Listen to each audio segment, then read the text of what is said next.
የአምላካችን የአማኑኤል ሥጋውና ደሙ ነውና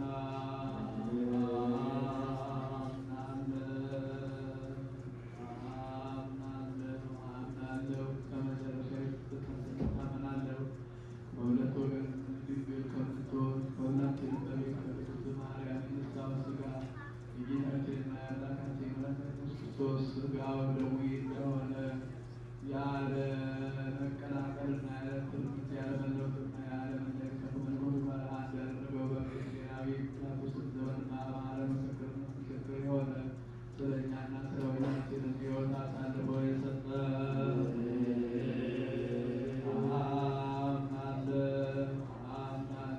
አምናለሁ። መለኮቱ ከሰውነቱ አንዲት ሰዓት እንኳን እንዳልተለየ ታምናለሁ።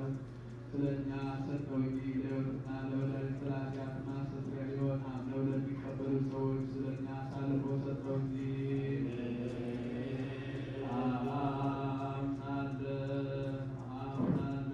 አምናለሁ። የጌታችንና የአምላካችን የወላዲታችን ክርስቶስ ሥጋው ደሙ እንደሆነ ታምናለሁ። ክብርና ምስጋና ስግደት ቸር ከሚሆን ከሰማያዊ አባቱ ጋር አማናዊ ከሚሆን ከመንፈስ ቅዱስ ጋር የሚገባው ይህ ነው፣ ዛሬ ዘወትርም ለዘላለሙ። ብሩክ እግዚአብሔር አብ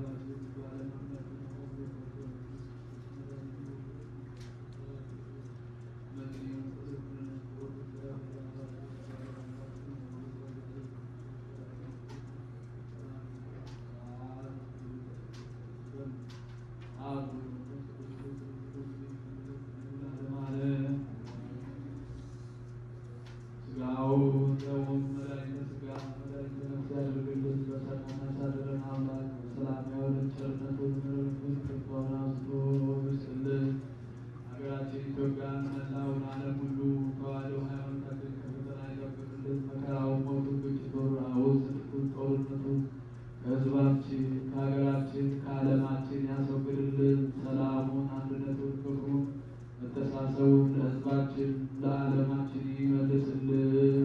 የተጨነቁትን ይርዳልን። የታመሙትን በሆስፒታል ያሉትን ሁሉ አምላካችን የወረት ልጆች ዘርግቶ ይፈውስልን።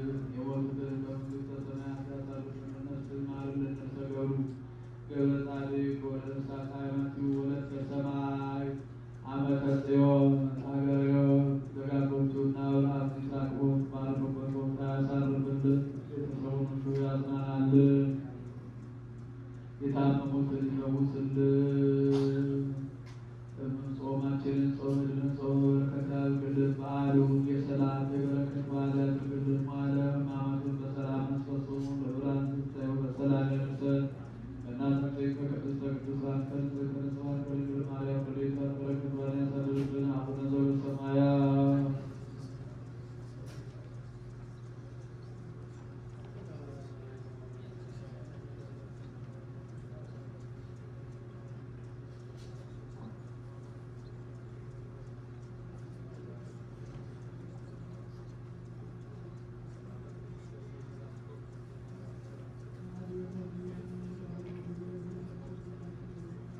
ጌታችን አምላካችን መድኃኒታችን ኢየሱስ ክርስቶስ የቃላት አለቃት የሚያስተሰሩ የገባት አባቶቻችን በደላቸውን ስሬታቸው ያገኛቸው ወንዶችን ሴቶችን በየስማቸው ከኃጢአታቸው ነፃ ያወጣችሁ እኔንም እናንተንም በመንግሥተ ሰማያት በቃል የተዘጋጀን ያደረገን እግዚኦ መሐረነ ክርስቶስ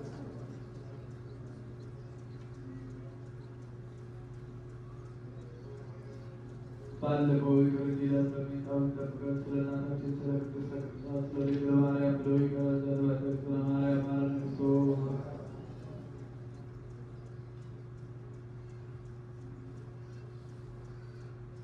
ንስሐን የምትቀበል ኃጢአትንና በደል ሁሉ ይቅር የምትል የምትደመስስ ጌታዬ አምላኬ ፈጣሪ ኢየሱስ ክርስቶስ የኔንና በዚህች ቅድስት ቤተክርስቲያን በፊት ቆመው ደጅ የሚጠኑን የሚማጸኑን የምዕመናን ልጆችህን የወንዶችንን የሴቶችንም የእኔንም በደል ኃጢአት ይቅር በል። ማይሰራ ኃጢአት እግዚአብሔር ይፍታ። ሃይማኖት የአባቶች ሃይማኖት በእውነት ያስተማሩ 12 ሐዋርያትና ሐዋርያው ጳውሎስ፣ ጌታ ወንድም ያዕቆብና 7 ዲያቆናት፣ 72ቱ አርድእት የሚስጥረ ሥጋዌ የሚስጥረ ሥላሴ ነገር በተናገሩበት በዲድስቅልያ እንዲህ አሉ። የእግዚአብሔር አገልጋዮች የሰላም ልጆች፣ እኛም በእውነት ጸንተው ለሚታዘዙ ይህንን የከበረ ትምህርት እናስተምራለን። ሁሉም በፈጠረ በአንዱ አምላክ በጌታችን በፈጣሪያችን በመድኃኒታችን በኢየሱስ ክርስቶስ አባት በእግዚአብሔር አብ እናምናለን። ባሕርይ አስገኝ የለውምና አስቀድመን እንደተናገርን በዘመኑ ሁሉ አስገኝነት ያለ እርሱ ብቻ ነው እንጂ ጥንት ፍጻሜ የለውም። የማይለወጥ ብርሃን አለው፣ ወደ እርሱ መቅረብ የሚቻለው የለም። ሁለት አይደለም፣ ሶስት አይደለም፣ ተጨማሪም የለበትም። በዘላለም ጸንቶ የሚኖር እርሱ አንድ ብቻ ነው እንጂ የማይለወጥ የተሰወረ አይደለምና በኦሪት በነቢያት ፈጽመን አውቀነዋል እንጂ ሁሉን የፈጠረ ከሁሉ በላይ ያለ በፍጥረት ሁሉ ላይ ስልጣን ያለው እንደሆነ ዓለም ሳይፈጠር የተወለደ የጌታችን የፈጣሪያችን የመድኃኒታችን ኢየሱስ ክርስቶስ አባቱ እግዚአብሔር አብ አንድ ነው። ወልድ ዋሕድ ከእርሱ ጋር ትክክል የሚሆን የባሕርይ አምላክ ነው። ሰራዊትን ሲመታትን ስልጣናትን ሁሉ የፈጠረ በኋላ ዘመን ሰው ይሆን ዘንድ የወደደ ያለ ዘራ ብእሲ ንጽሕት ድንግል ከምትሆን ከእመቤታችን ማርያም ሥጋን የነሳ ኃጢአት ሳይሠራ እንደ ሰው በየጥቂቱ አደገ። አንደበቱም ማሰብ የለበትም። ከዚህም በኋላ በሥጋ ታመመ። አባቶቻችን